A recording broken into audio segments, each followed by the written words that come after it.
Fala pessoal, quem tá falando aqui é o Pedro Estigarribia para mais um episódio do Leste Empreendedor. Gente, não esqueça de curtir, compartilhar e também comentar lá todas as nossas redes sociais, gente. A gente tá em todas as redes sociais daqui do Brasil, fora do Brasil. Eu cadastrei em tudo, então, por favor, não deixem de seguir a gente em todas as nossas redes sociais e também ver os outros episódios, tá? Hoje nós estamos aqui com o Café Terapia, que é o quadro onde falamos sobre saúde mental, que é patrocinado, né, diretor, pelo Externa Café Icaraí, tá, gente? Porque tem outros Externa, mas o que vale é o Icaraí, que é o Icaraí que patrocina aqui esse episódio, tá bom? Então hoje nós vamos falar sobre burnout. Estou aqui com a minha co-host aqui, a Karen, que é o primeiro episódio dela, às 6 da tarde, porque, na verdade, ela já tá aqui. Por quê, gente? Porque as pessoas, quando eu gosto, é assim, elas voltam aqui, eu coloco elas furadas em última hora, né, Karen? E estamos aqui também com a Renata Machado, psicóloga, que vai falar sobre burnout. Mas antes, vou passar a bola aqui para a Karen. Karen, obrigado, tá, por você estar aqui hoje, mais uma vez, em diversos outros episódios. Eu que agradeço, e vai ser um prazer trocar essa conversa, né? Uma conversa, e a Renata é referência. Exatamente. E, Renata, vamos lá, fala um pouquinho sobre você, apesar de você já ter vindo já, mas em outros episódios lá em outro episódio do Mentalidade de Tubarão, já tem um tempinho, se apresenta de novo e aí a gente parte pro tema. Então, olá, eu sou a Renata Machado, psicóloga clínica, tenho 17 anos de formada, sou especialista em gestão de pessoas, neuropsicóloga, hipnóloga e um monte de outros cursos aí que eu já fiz que eu nem me lembro mais. Sou empreendedora e agora palestrante também. Ah, sim, muito bom. E vamos lá então, falando sobre burnout, eu queria primeiro que você explicasse, né, o que é o burnout, e daí a gente vai destrinchando sobre esse tema. Então, o burnout eu quero trazer numa linguagem mais lúdica, para o pessoal entender, né? Vamos imaginar que a gente é um celular. Coloquei minha carga 100% de manhã. Então, eu venho na maior energia, o celular está funcionando. No final do dia, aquela carga ela já começa a ficar devagar. Né? Já começa a ficar fraquinha. Só que eu não ponho ela para carregar de novo. O celular, ele continua tentando continuar funcionando, porém com uma baixa de energia. E isso aí, a pessoa ela vai arrastando. O burnout, ele tem várias causas, né? A maior causa dele é o estresse em excesso crônico. Tá, o estresse crônico. Em que sentido com relação a... Detalhe, qual que é a diferença, né, assim, entre... por que o burnout, na verdade, ele acontece dentro do espaço organizacional? Uhum. Ele acontece dentro das empresas, né? Esse estresse, o excesso de demanda, né, que o colaborador ou o próprio empresário tem, vai gerando esse estresse crônico, essa pessoa ela não vai se cuidando.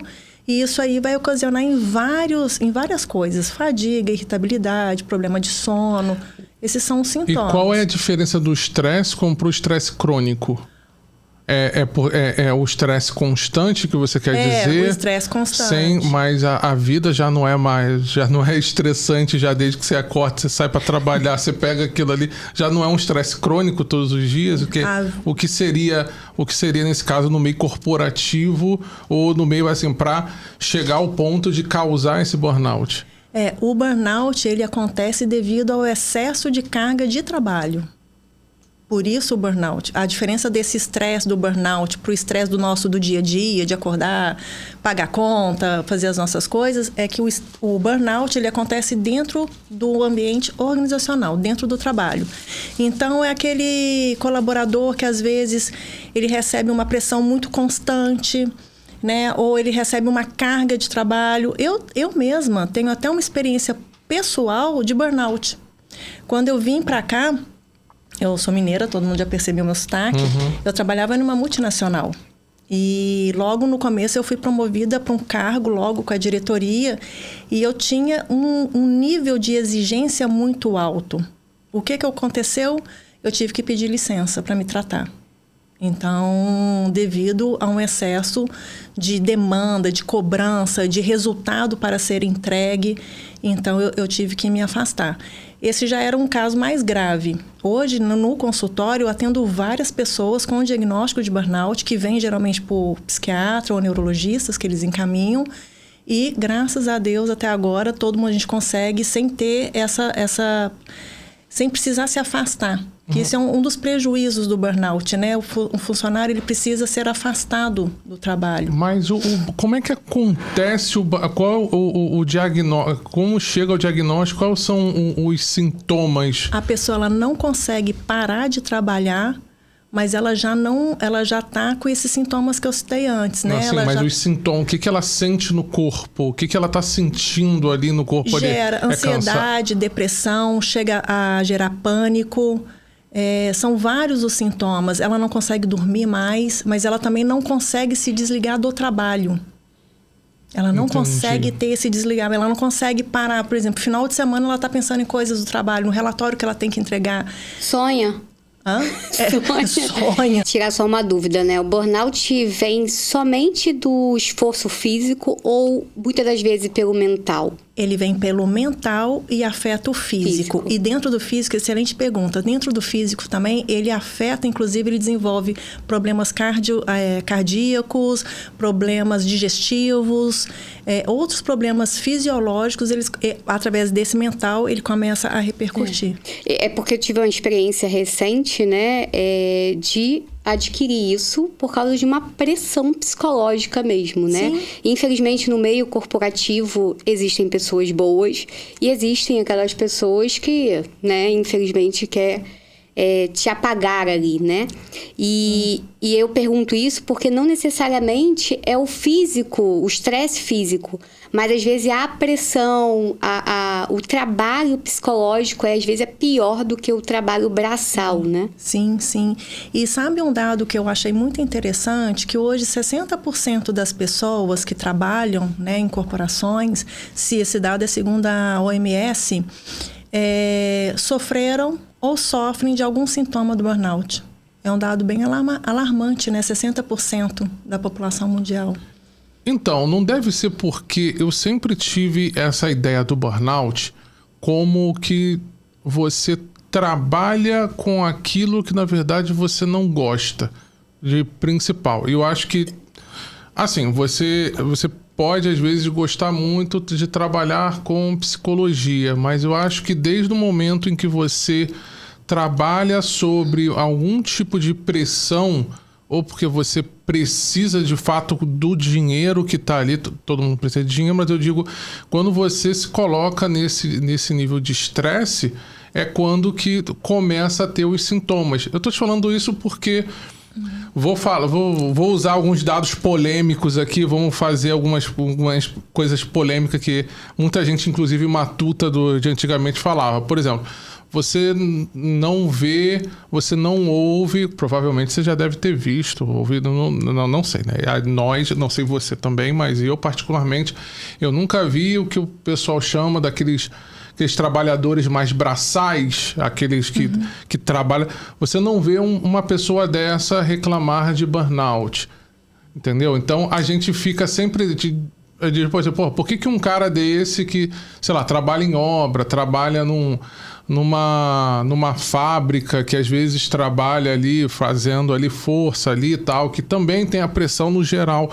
Por que uma pessoa dessa, pelo menos, não é comum a gente ouvir alguém assim falando de burnout, mas alguém que trabalha num ambiente que aparentemente nós ligamos a, tipo assim, você tá no ar-condicionado, você tá ali no escritório, na frente do computador. Isso daí a gente sabe que a gente ouve, inclusive, dos mais velhos, né? Ouve assim que, tipo, isso é bobeira, isso é bobagem, isso é coisa da modernidade. Antigamente não tinha isso. Sim, coisa da modernidade, exatamente esse é o ponto. Hoje a gente tem doenças dos tempos modernos. O burnout é uma delas. Antigamente realmente não se falava do burnout. Não tinha esse diagnóstico, não tinha, né, essa terminologia para trazer essas doenças do ambiente corporativo. Uma outra coisa também que é interessante é que hoje se foca muito em resultado. dentro das corporações, né? Sempre existiu, mas hoje existe uma pressão e existe a geração também, né? Z, essa geração nova que está chegando aí. Não é a Z, é a Y. A Y. Não, peraí. Tem a Y, Z, Alfa, na verdade. A Alfa está chegando agora. Tá chegando mas, agora. Assim, o mercado de tecnologia, essa galera aí, é a geração Y, se eu não me engano. Que é a de 40 para cima. tem 40 anos para cima, alguma coisa assim, né? Ou não? Não. Ou a Y? Essa é a Y, que até acho que é meados, né, anos 80, 90. Não sei direito assim esses 80, dados. Isso, meados 80. Então, essa geração, ela vem desafiando muito, né? Dificuldade, a fragilidade emocional que eles vêm para o mercado de trabalho é muito alta. Você diz o quê? A fragilidade? Em relação a essas pressões que são colocadas hoje, né? Em relação às pressões do ambiente corporativo. Você trouxe o exemplo assim, por que o pessoal trabalha braçal, trabalhavam 10, 12 horas, não tinha essas burnout. Por que esse pessoal não tinha um burnout antes? Entendi. E por que esse pessoal de hoje já tem? Então, mas até os trabalhadores atuais, na verdade, né? Você vê de braçais, assim, você não vê reclamando de... Pelo menos a gente não vê trabalhando de burnout, né? Por isso que eu tô te perguntando. Porque... Eu não sei, porque os dados, eles têm crescido muito, né? Então, assim, eu não tenho esses dados, assim, para falar assim, nesse público específico... tem quadro de burnout ou não. A gente vê muito nos ambientes corporativos, né? Devido a essa pressão pelos resultados, devido a essa necessidade também de não poder errar, de quererem serem mais. Então, a gente vê muito isso acontecendo, essas entregas. Outro ponto também que eu acho, Pedro, é assim, as pessoas estão muito adoecidas. As lideranças estão, né, hoje, graças a Deus, as coisas estão evoluindo, né? A gente, até o ano passado, o governo colocou a lei da saúde mental, né, para dentro das empresas. Então, isso tem mudado um pouco, né? Então, as empresas, elas têm ficado um pouco mais atentas para essas questões do trabalho, que antes não existiam, antes não era vista. Né? Mas, infelizmente, é uma realidade que tem acontecido e está crescendo.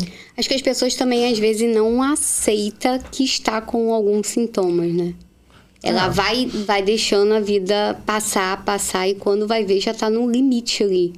Eu acho que, no geral, né, gente, se a gente for parar para pensar assim, o cuidado da saúde mental, eu acho que muita gente ainda não tá levando muito a sério.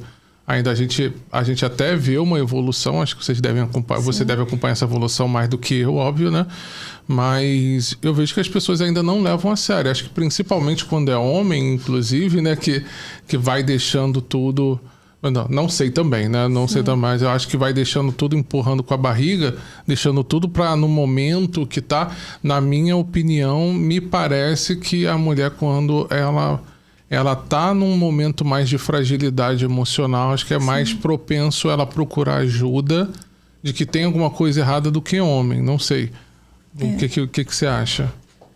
A mulher, ela tem mais facilidade de buscar essa ajuda, sim. Até hoje em dia, sim. Sim, sem sombra de dúvida. O homem ainda, assim, tá tomando mais consciência, mas ainda tem um caminhozinho. Mas no caso do burnout, quem mais tem procurado? É sempre mulher?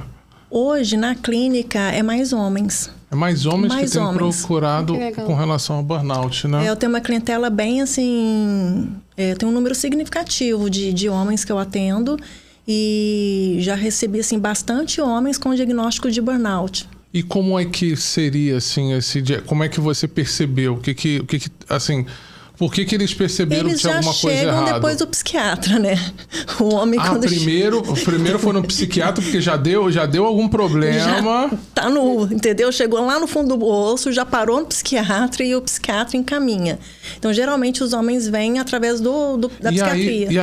E aí da psiquiatria encaminhou por quê? Vamos supor, sei lá, pirou no meio pirou no meio da empresa, chegou e deu algum ataque, ou simplesmente caiu numa depressão ao ponto de não querer nem sair da cama?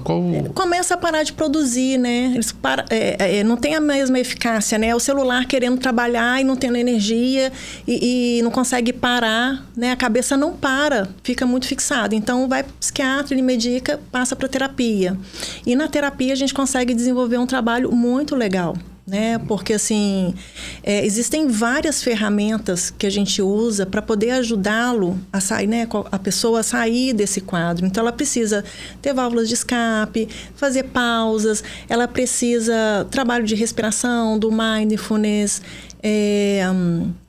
a própria terapia, né? Assim, todas as terapias são super válidas, né? Mas, assim, a terapia cognitiva comportamental é uma que tem um resultado muito bom. Não puxando a sardinha pro meu lado, mas, assim, a gente trabalha de uma forma muito prática, com o enfrentamento das situações, com o desenvolvimento de resiliência. Então, a gente tem muito bons resultados. Resiliência, queria que você me explicasse um pouco sobre resiliência. De resistir a essa situação com o enfrentamento dessa situação. Então, as pessoas, ao invés de ela tentar fugir, ela enfrentar. Exato. Mas se ela não consegue, por exemplo, ela não consegue enfrentar aquela situação. Então, ela vai recebendo, né, ferramentas dentro do processo terapêutico. Quer ver? Eu tenho um exemplo, assim, clínico, prático, que eu atendi de um rapaz que veio encaminhado pela psiquiatria, diagnóstico burnout. E ele estava com uma questão muito complicada dentro do departamento dele. Muito complicada, assim. E aí ele começou a sentir cansado, sentimentos de tudo que ele fazia não estava tendo importância para a empresa, não conseguia parar de trabalhar, chegava final de semana, não ia curtir com a família, ficava só trabalhando, não conseguia fazer esse desligamento. E ele chegou nesse esgotamento total. Então, quando ele vem para a terapia, a gente começa a resgatar várias coisas. E ele estava tendo muito problema com a liderança. Então, assim, a gente ia criando estratégias para ele poder estar lidando, porque ele cai naquela situação. Você não pode pedir demissão, porque você precisa, né, pagar suas contas. Porque você vai pensando todas as alternativas. Tem algumas situações que a fuga vai ser o melhor caminho mesmo. A que preço você paga? Mas nessa situação a gente conseguiu reverter. Então ele conseguiu lidar, ele conseguiu trabalhar com a liderança, ele conseguiu fazer outros movimentos, a se cuidar, mudou a alimentação, prática de atividade física. Atividade física tem que ter. As pessoas até falam assim, né? Atividade física é autocuidado. Gente, atividade física não é autocuidado.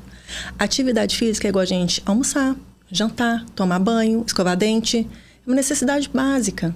Uhum. Então, muitos vêm, não param nem para fazer a atividade física. Então, a gente começa a entrar com todas essas mudanças comportamentais, ressignificar os pensamentos disfuncionais também, porque existem muitos pensamentos que são disfuncionais e que geram essas emoções. O que seriam esses pensamentos disfuncionais? Igual nesse caso que eu estou trazendo. Ele tinha pensamento de que a entrega dele não era boa o suficiente, que a empresa não estava vendo o valor do trabalho dele.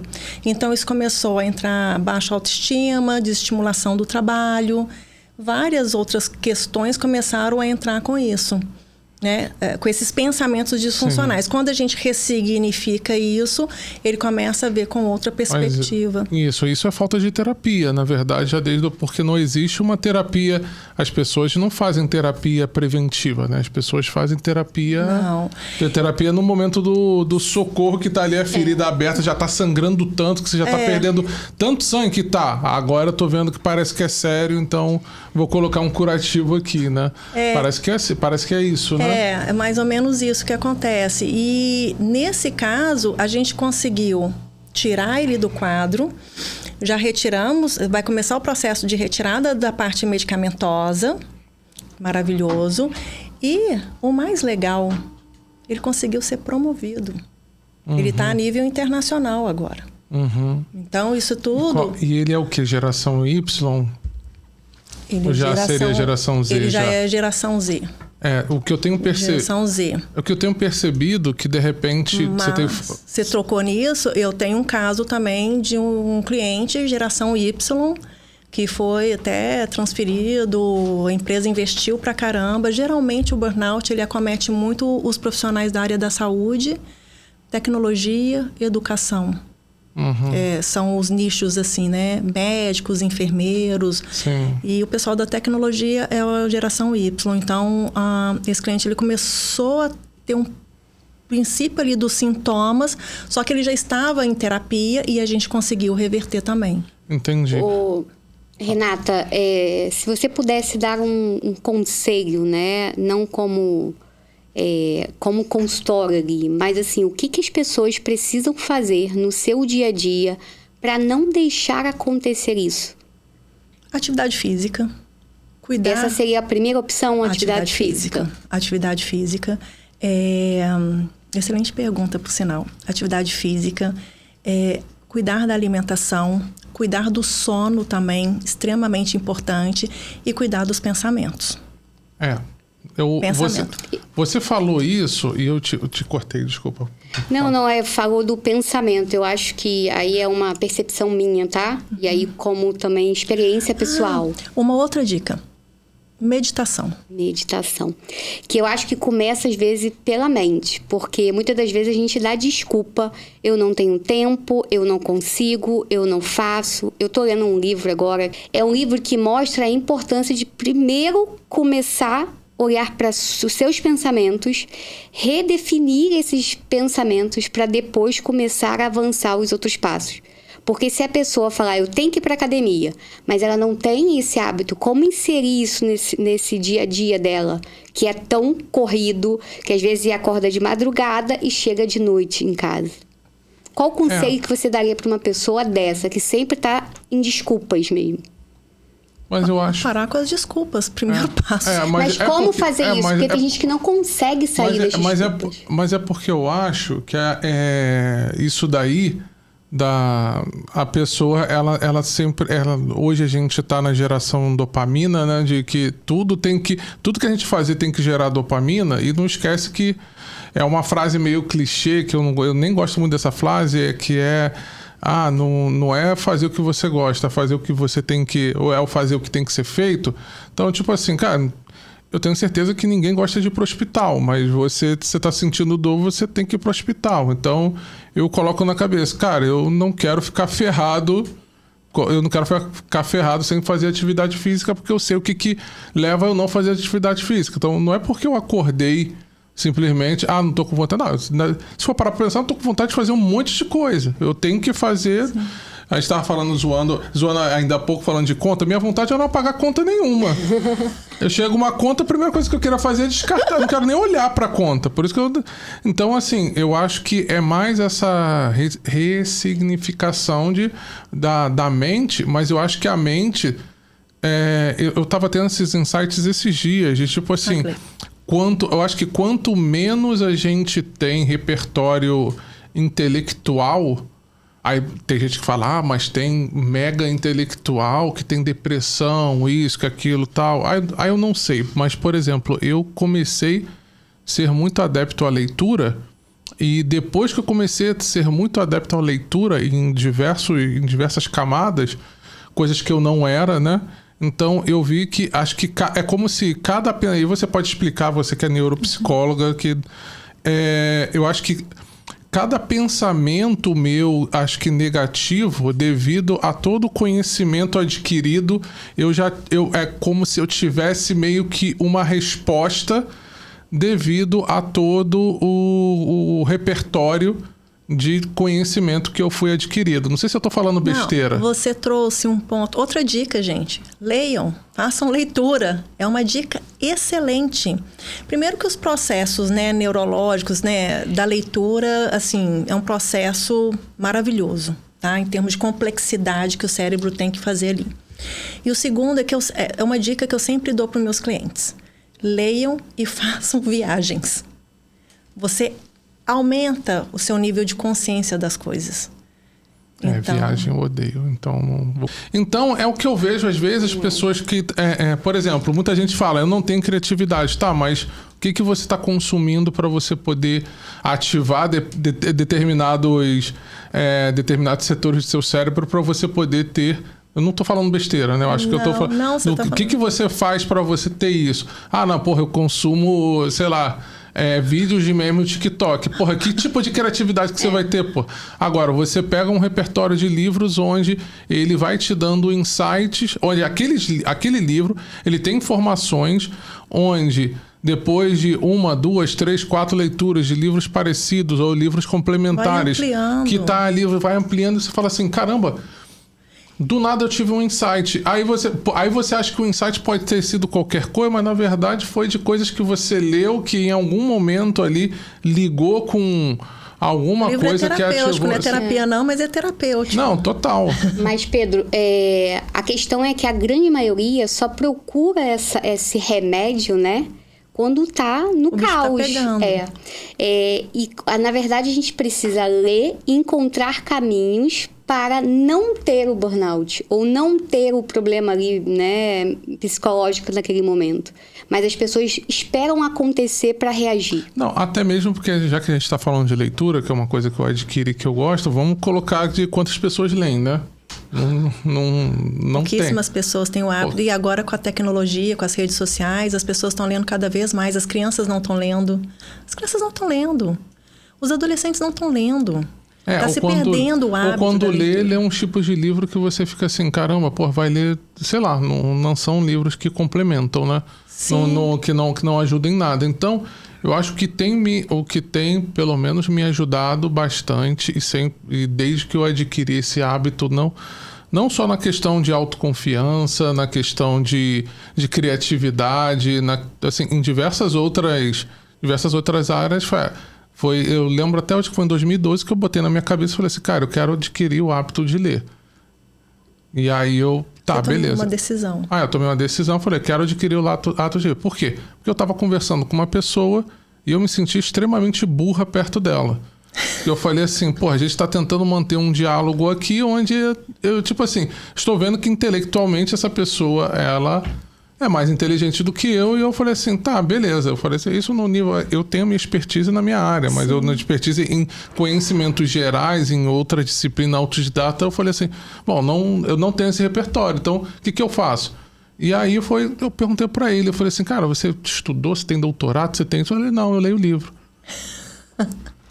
Aí eu falei com ele, quantos livros você leu eu falei assim, você leu ano passado? Aí ele, 150, aí eu... Falei, gente... Olha que legal essa experiência que você teve e outra, você estava atento. Você estava atento ao que a pessoa estava trazendo para você. Exatamente. Porque eu não gosto de me sentir burro, né? Aí eu... Mas você não é burro. Não, eu tô te falando. Eu não gosto de me sentir burro. Então, se eu tô... Não, eu tô te falando, não gosto de me sentir burro. E quando eu tô conversando com determinadas pessoas, coisas que seriam óbvias, assim, eu falo assim, gente, mas por que eu não... Nossa, é óbvio. Aí falou assim, por quê? Porque eu não tinha Então eu coloquei na minha cabeça. Quando chegou aí eu botei na minha cabeça naquele dia, comecei a procurar alguns livros no geral, autoajuda, negócio, desenvolvimento, conhecimento.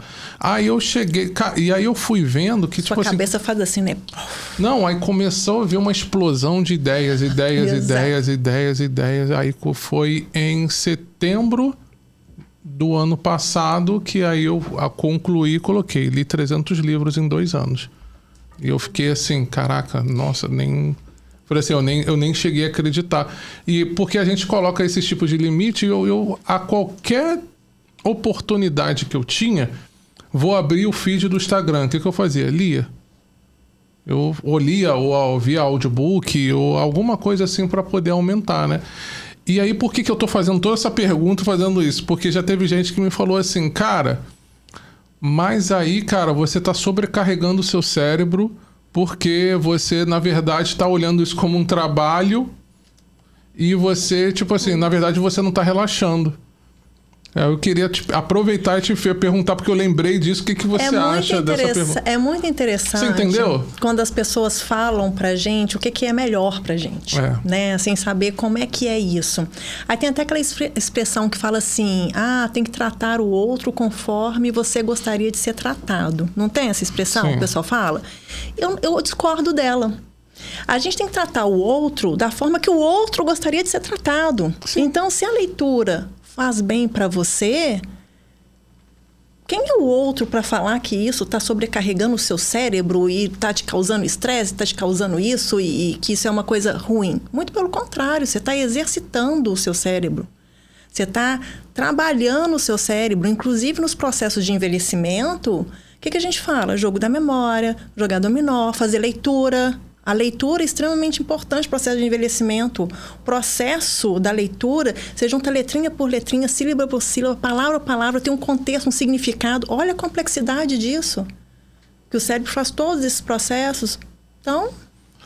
diverso, assim, não, é interessante, por isso que eu te perguntei. Sim. Isso daí sobrecarrega o cérebro, você adquirir mais conhecimento. Eu acho que só quando você faz só quando você meio que força isso de uma maneira que você, na verdade, sequer queria. E aí você não quer fazer aquilo ali.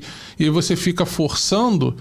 E de tipo assim, não tô falando nem questão de aprender, tô falando naquilo como a gente tá falando de trabalho. Sim. Você vai fazendo coisas que na verdade você não quer, você botou na tua cabeça que é ruim pra você. Pensamento. Então, óbvio, sim, que é ruim pra você quando chega uma hora que vai gerar uma emoção, vai gerar um comportamento. Pode gerar até um trauma, né? Não sei. Gera tudo, né? Gera tudo. Tudo e mais um pouco, entendeu? Então... É aquele negócio, esse processo de autoconhecimento, ele é muito importante para a gente saber o que funciona para a gente. Uhum. O que funciona para você? O que está funcionando? A leitura é uma expansão de consciência enorme. E você está vendo isso na prática, porque você é um leitor.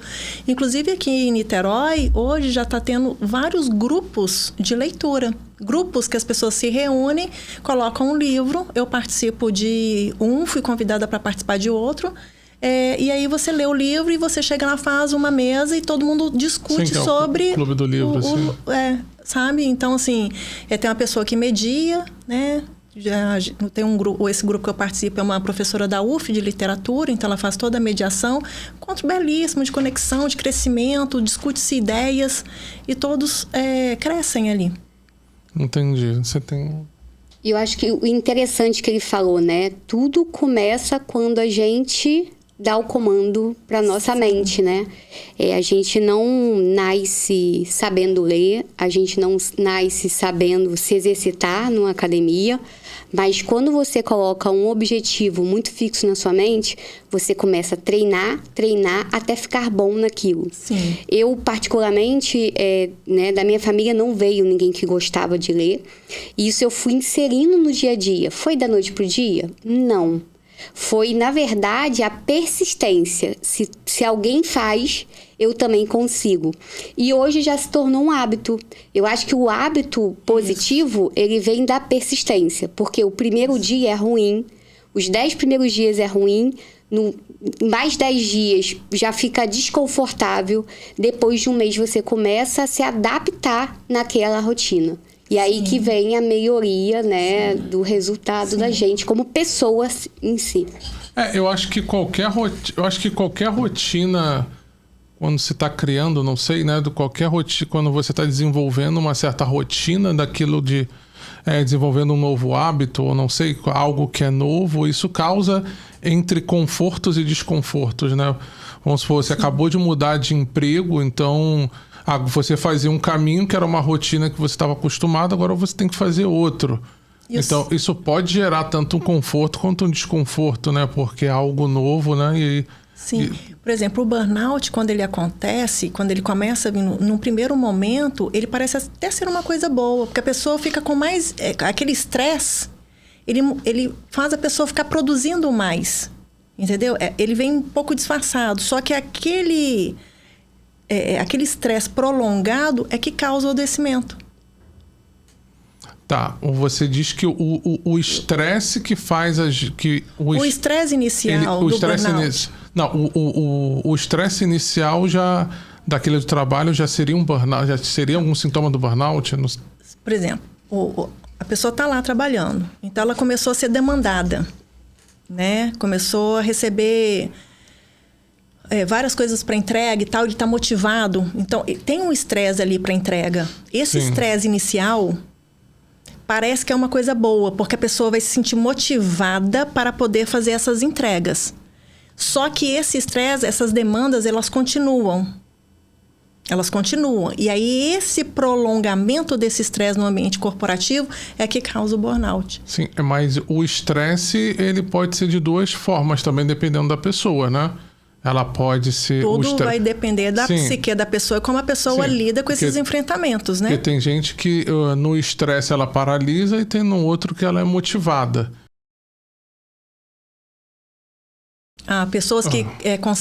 Pessoas que conseguem suportar o estresse de uma forma... Tem pessoas que suportam melhor e outras menos, é isso? Isso, né? Tem diferença. Vai depender de cada pessoa, né? Eu queria trazer um dado também que eu pesquisei. O Sebrae, ele fez uma pesquisa e ele detectou que de 1 a 4 empreendedores sofrem ou sofreram algum sintoma de burnout. E eu achei super interessante. E como você lida muito com empreendedores, né? Tem o Leste Empreendedor e tal. Eu falei, gente, olha que interessante, né? Os empreendedores não estão alerta a isso. Então, eu vejo muitos empreendedoras, no que for que eu converso, que eu tenho experiência, eu vejo o primeiro caso não estar cuidando da sua saúde mental. E aí, por isso que não aguenta pressão. Porque a atividade do empreendedorismo é extremamente estressante. Sim. Não é para fraco, não. Não é. Então, não tem por rotina, isso né? Não tem rotina. Então assim, com todo mundo que eu converso praticamente, eu digo assim com certeza, porque de cada 100 empreendedores que eu já conversei, um faz terapia. De cada 100? 100. Um faz terapia. Então, assim, tipo assim, não estou aguentando mais, mas eu tenho que continuar. Tá, cara, você tá cuidando? Não tenho tempo, tal. E aí depois, como você falou, tá com burnout, tá adoecido, tá isso, tá aquilo, tá um pouco. E aí eu percebo que justamente essa pessoa que tá fazendo terapia, parece que é o que tá mais preparada a lidar com as pressões. Aquele rojão ali que tá vindo, ele por ele estar mais, assim, com a mente, né, mais preparada, ressignifica aquilo ali. Então, eu digo por mim, eu comecei, eu até brinco que eu falo assim, eu passei a ser mais ambicioso depois quando eu comecei a fazer terapia. Aí eu até a gente tava brincando ainda há pouco, né? Eu jogo tudo pro meu terapeuta e ele que cuide disso. Eu falei assim, tô com todos esses problemas aqui agora. E aí a gente vai conversando. Então, isso por quê? Porque e aí tem muito a ver com a questão da autoestima, e eu vejo que a autoestima, as pessoas confundem muito a autoestima, pessoas com autoestima com pessoas arrogantes, com pessoas prepotentes, né? Porque eu até postei esses dias se você chega e fala assim, simplesmente, cara, eu sou foda. A outra pessoa, ela recebe com tipo, porra, olha só que arrogante. Mas por que ela tá recebendo isso como arrogância? Na verdade, eu estou falando de mim, eu não estou falando dela, mas eu acho que ela olha pra ela, por ela não se considerar, como se ela tomasse isso como uma ofensa. Não sei, o que você acha? Você fez eu lembrar de uma história que o meu professor ele conta, que ele foi numa casa e chegou uma amiga. Tava tendo uma reuniãozinha, chegou uma amiga e eu não sei, alguém perguntou algo e aí ela falou assim, não, eu sou rica. E aí todo mundo ficou calado e continuou e tal. E ela foi embora. E no momento que ela foi embora, as pessoas começaram a falar dela. Nossa, que pessoa arrogante. Ela falou que ela é rica. Aí o professor falou assim, mas eu não vi nada de errado, não, no que ela falou. Ela é rica mesmo. Aí dela é dono disso, daquilo. A família dela até, ela construiu isso. Qual que é o problema? Se a pessoa é rica, falar que é rica. Então cai mais ou menos nisso que você trouxe, né? Se a pessoa qual é o problema dela falar?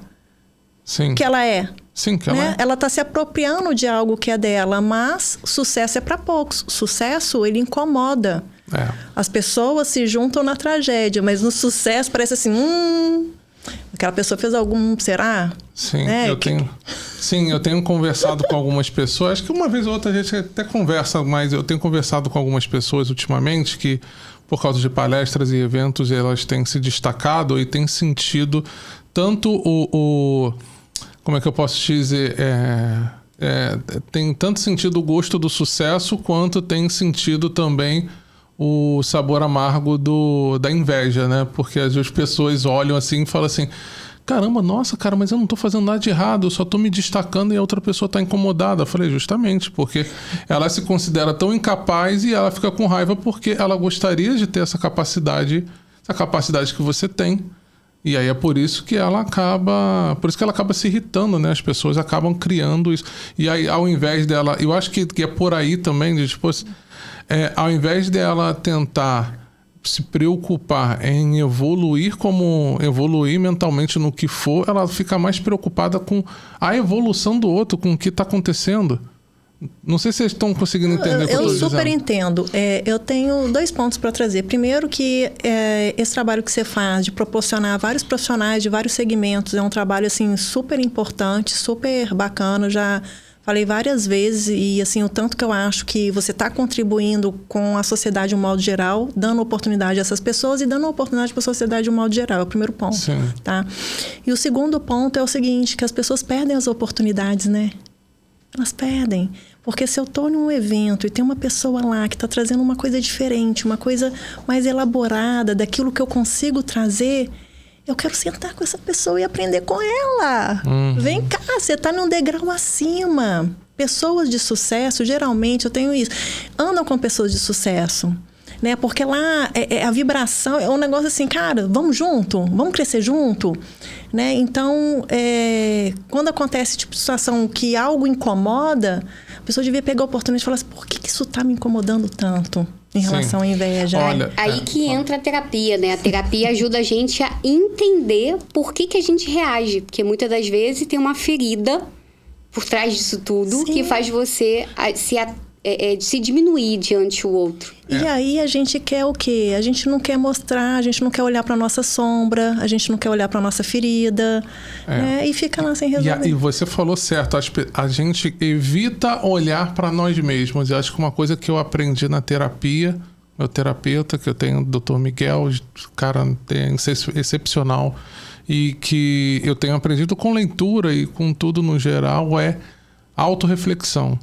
Todas as vezes que eu tô com um sentimento, eu fico me questionando muito do porquê que eu estou sentindo isso.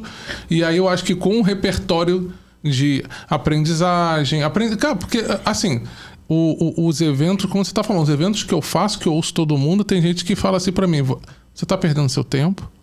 O que você tá ganhando com isso? Eu falei assim, cara, eu tô ouvindo um monte de história de gente foda.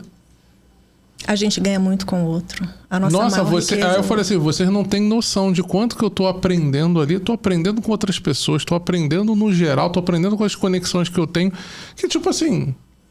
E aí, numa autorreflexão, as reflexões que eu faço é justamente essa. Por que eu tô sentindo isso? Então é como se na minha cabeça, quando eu começasse a me questionar, que eu acho que tem muita gente que tem medo de se questionar e se descobrir. Não sei se eu tô falando besteira. Ou não se aceitar, né?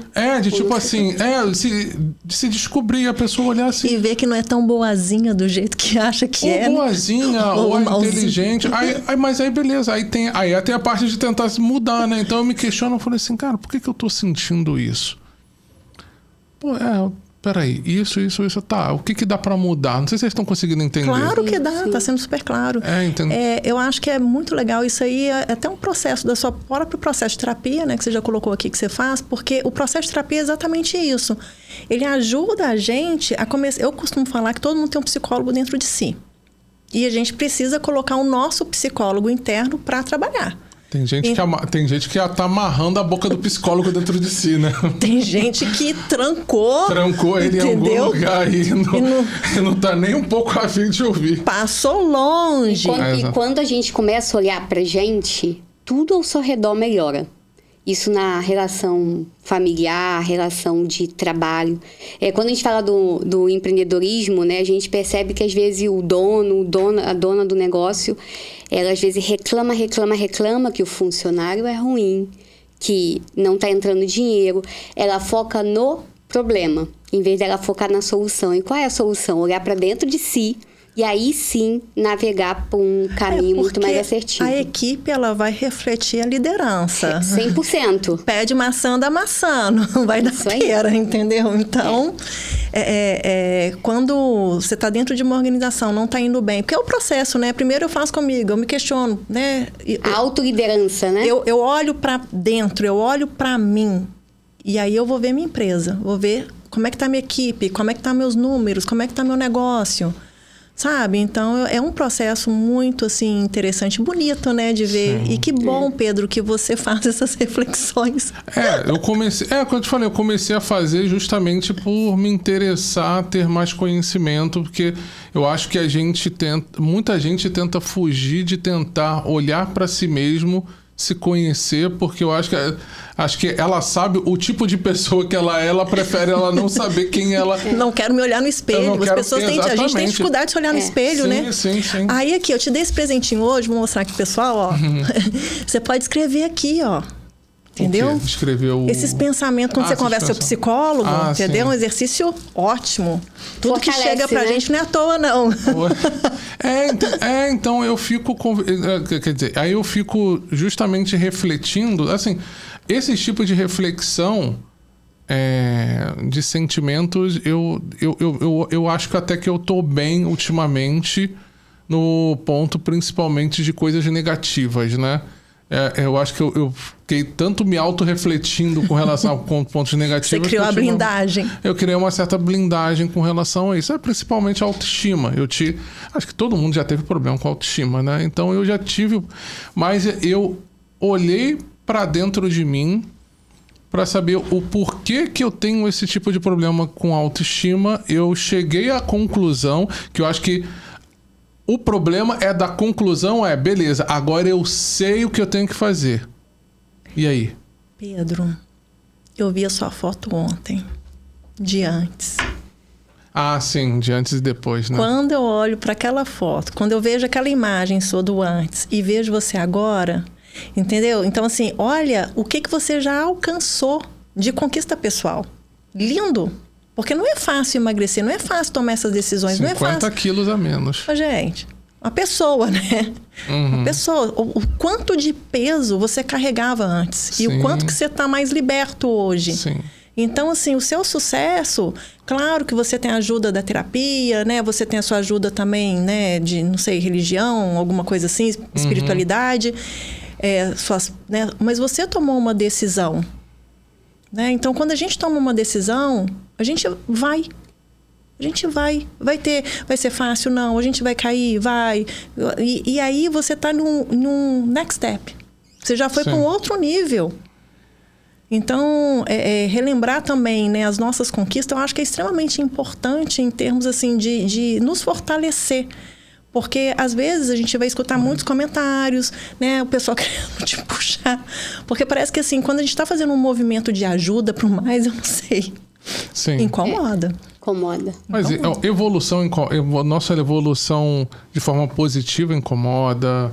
Eu acho que tudo que for ao lado onde acaba fazendo com que a pessoa tente olhar ela para si mesma, porque às vezes você tem uma atitude que a pessoa ela gostaria de ter e ela não tem, justamente porque ela não quer olhar para si mesma. Então você acaba sendo quase que um espelho, né, para ela, espelho no sentido de tipo assim, estou me olhando, cara, eu queria ser daquela forma, mas eu não consigo. Então, o que eu posso fazer agora é criticar e falar mal e falar besteira, enfim. Mas aquilo que incomoda no outro, se a pessoa te incomoda alguma coisa, você tem que... A gente olha assim, não, a pessoa coloca a culpa no outro. O outro quer assim, não. Mas é o contrário. O que o outro me trouxe que me incomodou tanto? E aí agradecer e olhar para dentro. Isso aí que é legal. Acho que o momento de você procurar uma terapia para se entender é quando você começa a culpar a outra pessoa. O problema é meu esposo, o problema é meu funcionário, o problema é minha mãe, o problema é meu filho. Quanto, na verdade, você precisa olhar para si mesma, entender os seus sentimentos e aí melhorar. E todo mundo ao redor começa a melhorar. Isso que é engraçado, né? Começa a evoluir. É muito Começa a legal. evoluir.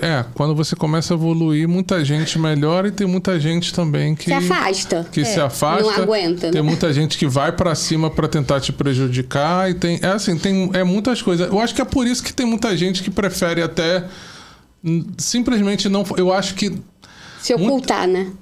não é nem sepultar. É porque acho que ela, de uma certa forma, até de uma certa forma assim, inconsciente, ela olha todo o trajeto do sucesso, ela vê que são tantos desafios que ela acha que aquela zona de conforto é melhor, porque tipo assim, cara, olha tudo que eu tenho que passar. Vou te dar um exemplo.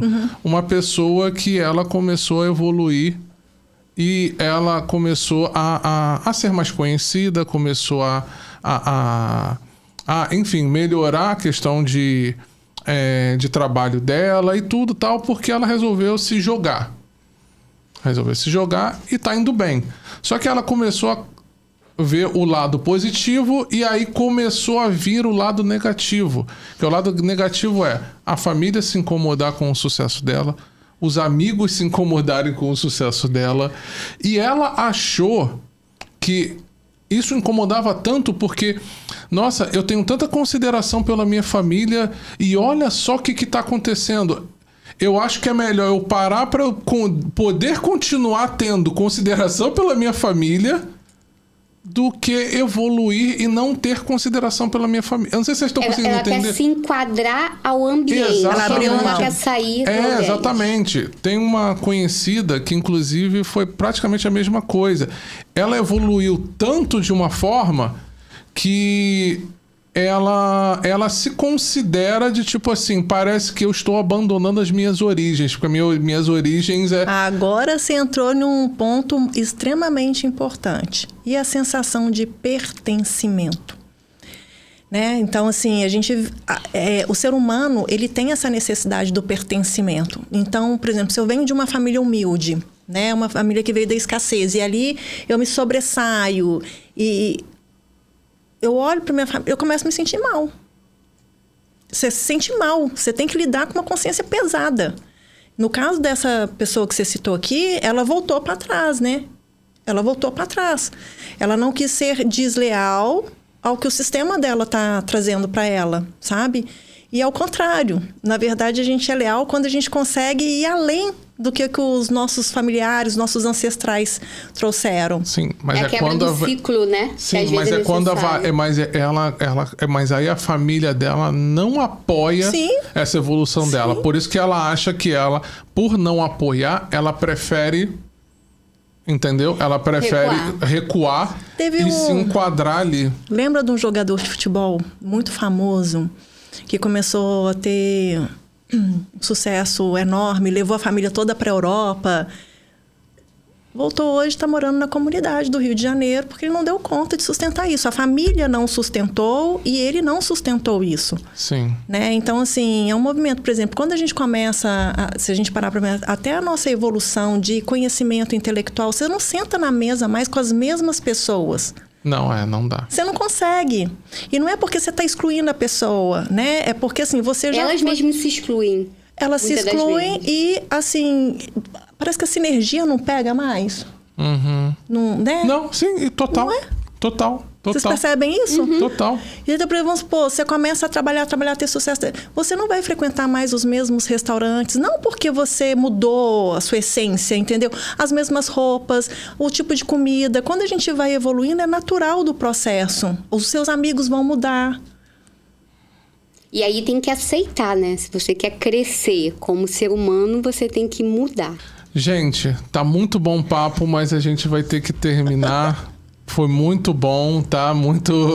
Foi bem... Vocês gostaram, gente? Gostaram? Foi eu muito adoro bom o estar papo. aqui. Eu adoro estar aqui, É muito né? bom conversar com você. A Karen também, eu adoro conversar com vocês.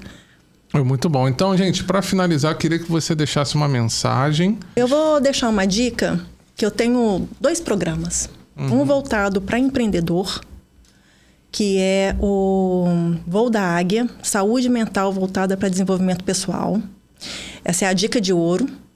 E eu tenho um outro programa que a gente está entrando agora, que é de saúde mental voltado para as empresas, seguindo todas as diretrizes de ESG.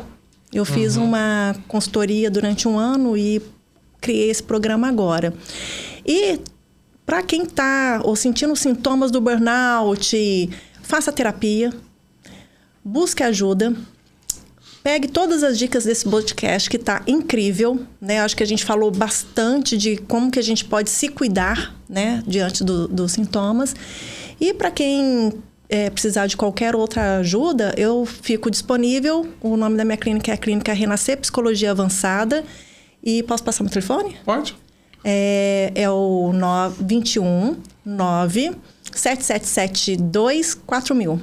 4.000. E é um prazer estar aqui conversando. Obrigada por nos ouvirem e obrigada pelo convite, né, Muito Flávio? obrigado. Você. Muito obrigada. Muito obrigado. Gratidão. Karen, quer falar alguma coisa? Eu acho que é deixar um recado, principalmente para os empreendedores e empresários que vivem nesse mundo corporativo. Não espere acontecer um sintoma desses, mas sim olhe para você. Acho que a prioridade precisa ser no seu eu, porque o seu eu vai refletir no resultado da empresa. E quero também anunciar, né? A gente tem a Masterclass agora dia 6 de fevereiro. A gente vai falar muito sobre isso. Antes de entrar na parte técnica, a gente tem que se autoliderar, para depois entender de finanças, liderar a sua equipe, transformar outras vidas além do seu negócio. Eu convido você. Meu arroba Karen Rose, _business. Muito bom. Gente, então, obrigado. Valeu!